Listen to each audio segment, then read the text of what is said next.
Assalamualaikum warahmatullahi wabarakatuh. Perkenalkan, nama saya Dayani Pasyamoni.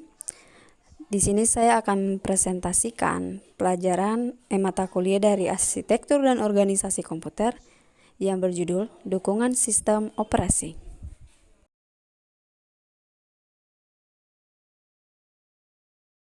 Bab 1, Latar Belakang.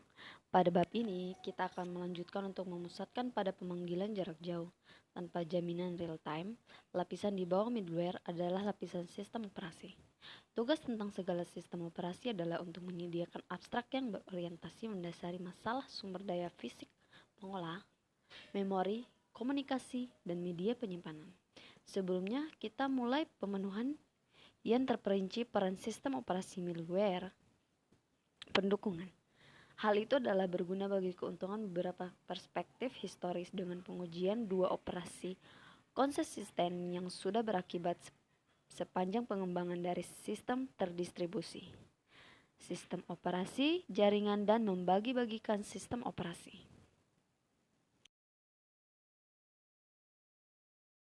Sesungguhnya tidak ada sistem operasi terdistribusi pada penggunaan secara umum. Hanya sistem operasi jaringan seperti Unix, Mac OS, dan macam-macam Windows. Hal ini untuk tinggal kasus ini untuk dua pertimbangan utama. Yang pertama, para pengguna telah banyak menginvestasikan pada aplikasi perangkat lunak mereka, yang mana sering mereka temui kebutuhan pemecahan masalah saat ini. Mereka tidak akan mengadopsi suatu sistem operasi baru yang tidak akan bisa menjalankan aplikasi mereka, apapun efisiensi keuntungan ditawarkan. Percobaan yang telah dibuat untuk menyaingi Unix dan kernel sistem operasi lain di atas kernel baru, tetapi performa sistem operasi persaingan tersebut belum memuaskan. Layer sistem operasi. Para pengguna akan senang jika kombinasi middleware OS mereka mempunyai performa yang baik. OS yang berjalan pada suatu node, suatu kernel dan service user level yang berhubungan. Contoh liberalis menyediakan abstraksi sendiri dari sumber daya perangkat keras lokal untuk memproses media penyimpanan dan komunikasi. Tujuan kita di dalam bab ini adalah untuk menguji dampak dari mekanisme OS tersebut tertentu pada kemampuan middleware untuk mengirimkan sumber daya terdistribusi yang digunakan secara bersama ke para pengguna kernel dan dengan suatu alat penghubung kepada sumber daya itu. Sehingga sedemikian rupa, kita memerlukan sedikitnya di antara hal-hal berikut. Encapsulation adalah mereka harus menyediakan suatu service yang bermanfaat untuk menghubungkan ke sumber daya mereka. Itu adalah satu set operasi yang sama dengan kebutuhan clients. Detail seperti manajemen memori dan alat yang telah digunakan untuk mengimplementasikan sumber daya harus tersembunyi dari klien.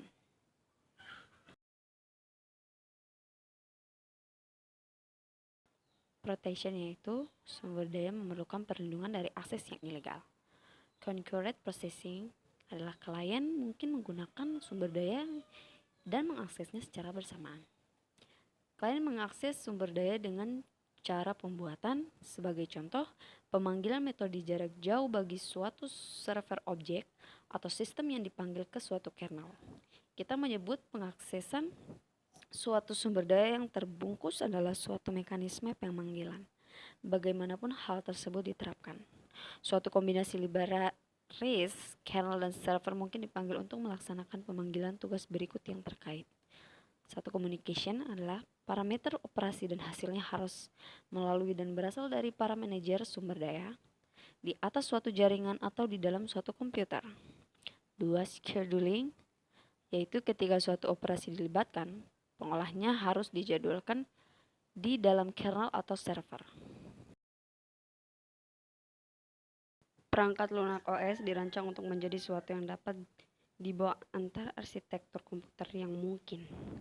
Hal ini berarti bahwa mayoritasnya adalah coded pada suatu high-level language seperti C, C++, atau Modula 3, dan bahwa fasilitas adalah berupa lapisan sedemikian sehingga komponen multi-dependent dikurangi menjadi minimal suatu lapisan paling bawah. Beberapa kernel dapat mengeksekusi shared memory multiprosesor. Komponen inti OS adalah sebagai berikut. 1. Proses manager. Menangani penciptaan dan operasi atas proses.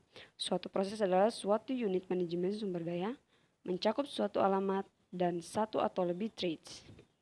2. Threads manager, menciptakan threads, sinkronisasi dan penjadwalan. Threads adalah aktivitas terjadwal yang terkait dengan proses. 3. Supervisor, pengiriman interrupt, sistem yang sering disebut perangkap dan pengecualian lainnya.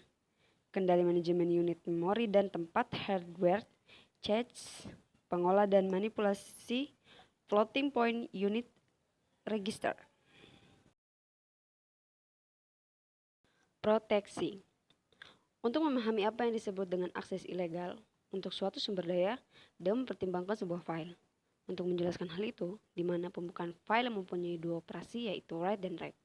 Jenis lain dari akses ilegal yang kita akan tunjukkan di sini adalah jika sebuah kejahatan klien operasi di steps yang merupakan sumber daya ekspor.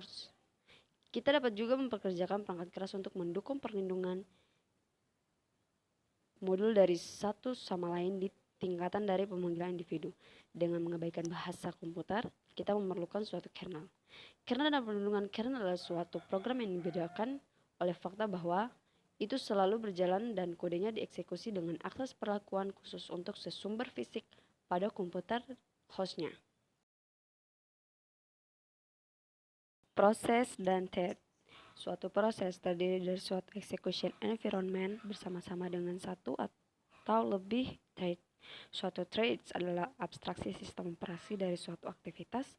Suatu execution environment merupakan unit manajemen sesumber.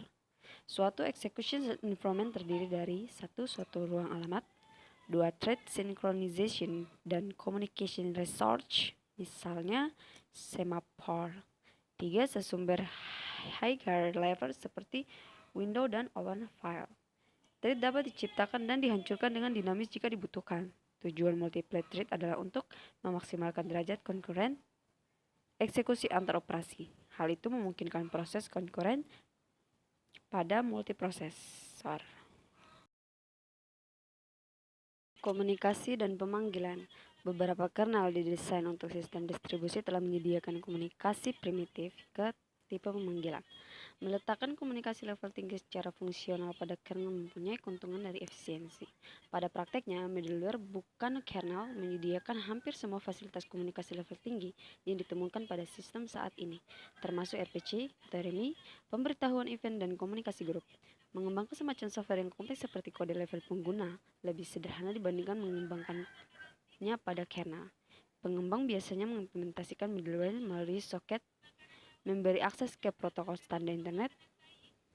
Alasan menggunakan soket adalah karena portabilitas dan interoperabilitasnya. Middleware dibutuhkan untuk mengoperasikan selebar mungkin sistem operasi yang mungkin digunakan. Salah satu persyaratan utama dari sistem operasi adalah untuk menyediakan protokol standar yang memungkinkan internal working antar implementasi middleware pada platform yang berbeda.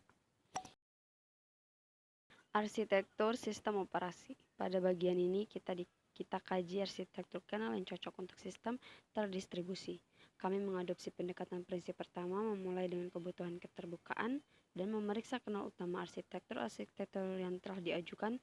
Dengan ini dalam pikiran, sistem terdistribusi terbuka harus memungkinkan untuk satu menjalankan hanya perangkat lunak sistem pada setiap komputer yang diperlukan.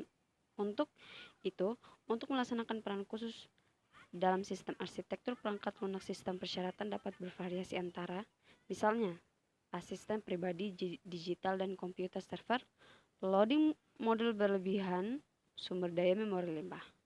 2. Biarkan perangkat lunak dan komputer melaksanakan layanan tertentu harus diubah secara terpisah dari fasilitas lainnya. 3. Memungkinkan untuk alternatif layanan yang sama harus diberikan. Saat ini diperlukan agar sesuai dengan pengguna atau aplikasi yang berbeda. 4. Memperkenalkan layanan baru tanpa merugikan integritas yang sudah ada.